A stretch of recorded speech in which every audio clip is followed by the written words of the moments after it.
with Don and you particularly, and everybody over there is just you're still family.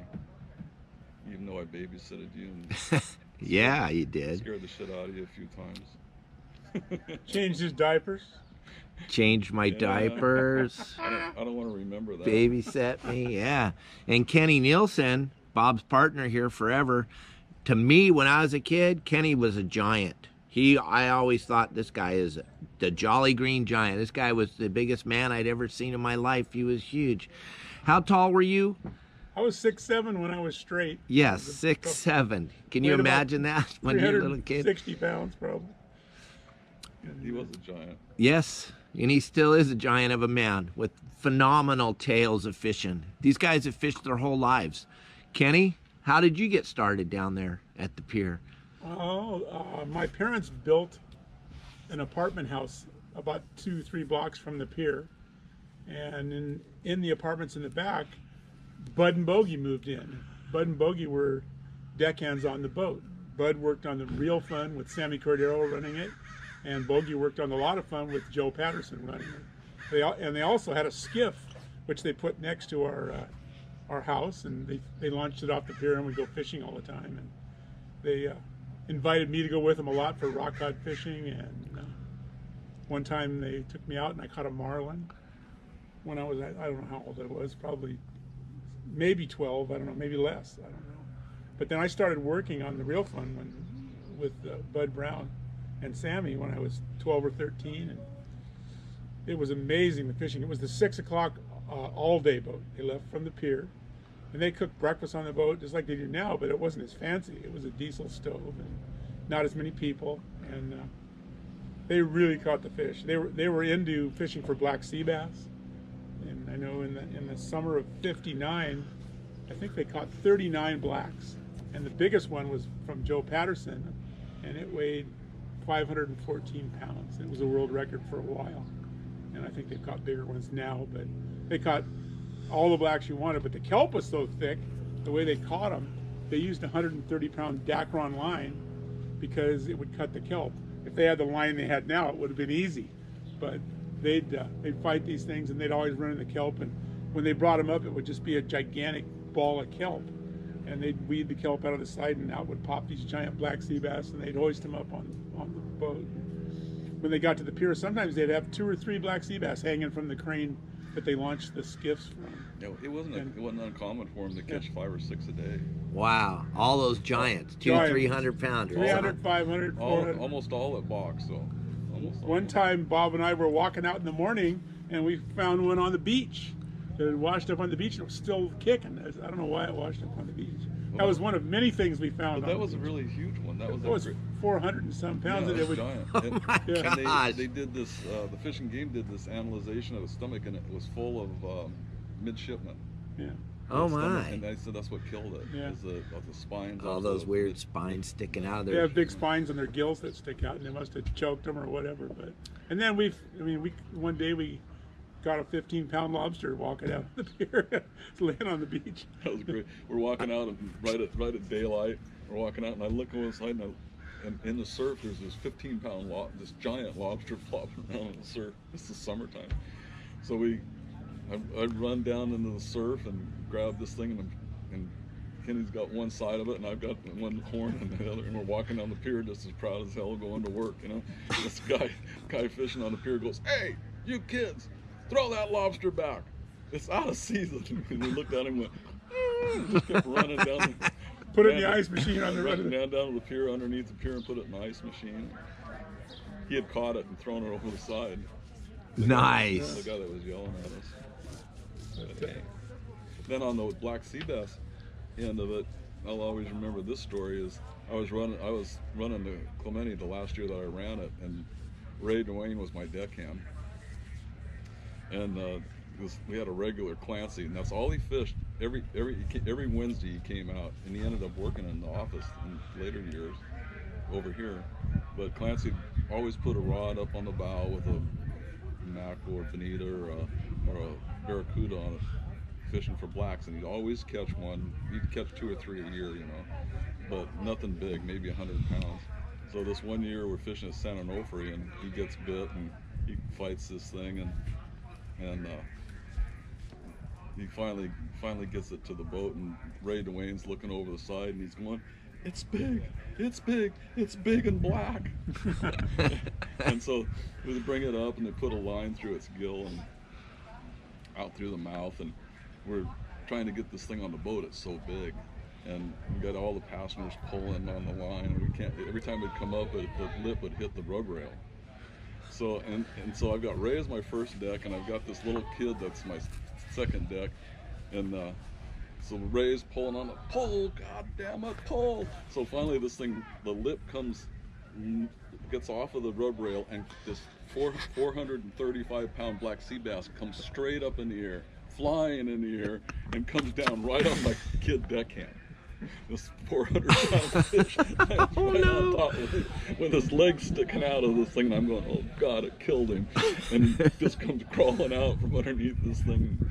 He was okay, but yeah. Ray DeWayne, many stories. But.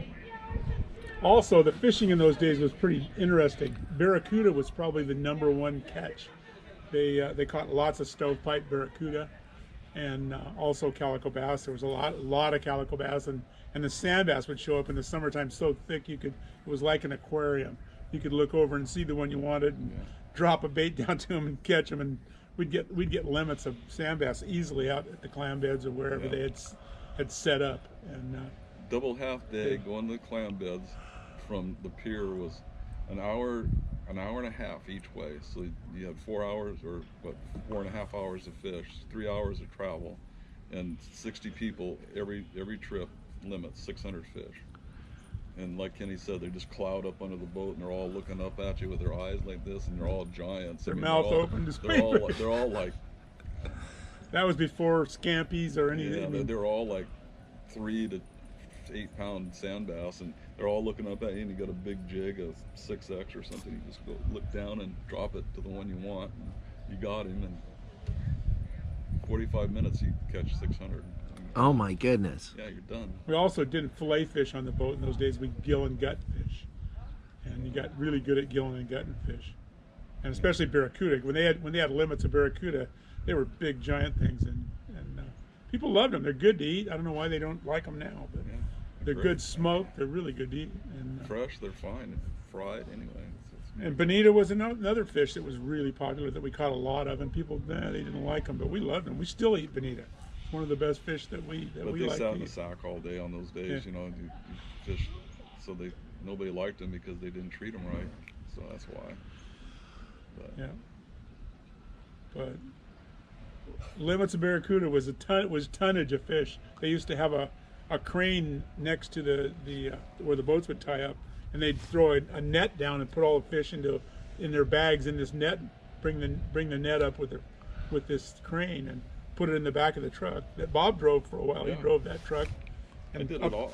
I did a little bit of everything. Up to the parking lot. Drove the fish truck. Whatever you had. Dated the girls in the restaurant. Everybody dated the girls in the restaurant. The restaurant on the end of the pier, the galley? Yeah. The galley, yep. And there was at least 3 owners during our lifetime. And Bud Gable was the last owner, but we had... No, Bill Ford was. No, Bud was the last one. Really? Bill Ford was before him. Okay. Bud bought it from Bill Ford. And then Frankie LaBianco, that was a barber on Del Mar, owned it then. And then I guess before that, the Lashbrooks owned it. But Mr. Lashbrook just passed away. He was the patriarch of San Clemente, and he just passed away last week. He was 91 years old. Bud and Bogey are still alive. I talk to them at least once a week. They're 90 years old. And they've fished everywhere in the world. There isn't a place they haven't fished or a fish they haven't caught. You go over to their house, it's like National Geographic from all the trips they've taken. And they're fun to go talk to. Bud has a 13.5-pound calico bass mounted on his wall. Biggest one I've ever seen. Wow. It's a monster. And they left the boats and bought Oceanside Airport. Yeah. And I don't know when that was. That was probably in the early 60s when they left. Yeah, early 60s. But they always had a skiff, so they fished all the time. They fished commercially in their skiff besides traveling. And then they also built a new skiff that they fish all over Mexico. And they were the first ones to go to Mazatlan and fish marlin, and got arrested for doing it because the Mexicans didn't want them to be catching marlin in a skiff because it would ruin their business. And they were clubbing. You needed those big yachts like you got. That's to catch those marlin. Right, you got to have a big yacht. You can't catch them on a They clubbed the marlin skiff. and the rooster fish and everything down there. They're good fishermen. And all over, they fished everywhere all over Baja, including, and then locally, commercial rock cod for years. Bud did. Bogey didn't do that. But I should have brought some pictures. I was thought about bringing some pictures, but I didn't. Maybe We'll go to your house and get a bunch of pictures. I did a and we'll talk post at them the all. San Onofre Foundation last year of the history of fishing in San Clemente with lots of photos, and they want me to do another one continuing on to Dana Point. And Bob and I were both divers. Diving and fishing was our life, and we dove every rock you can imagine and caught everything you can imagine in those days. So most of the people that are involved nowadays in fishing don't understand when these guys are talking about the pier. This is going off of the end of the San Clemente Pier. Most of the sport fishing operations up and down the coast ran off the piers. So let's talk a little bit about that so these people can understand, because most people can't even comprehend what you guys are talking about. There was no docks then. You want to tell? How'd you get on the boat? Yeah. What was that like? So there was a ramp underneath the boat, or underneath the pier. As you go, you had a set of stairs, and then a little platform, and then a ramp that came down, and it had a chain hoist at the other end. The ramp came down, then leveled out with rails on it, and there's a chain hoist for the tide or a big swell coming. So what would happen is there'd be a ticket taker at the top of the stairs. They take the ticket, they go down, everybody get on the ramp. The boat would come alongside and have a spring line, a cable spring line. The deckhand would come along and put the spring line on that hook, and then the hook was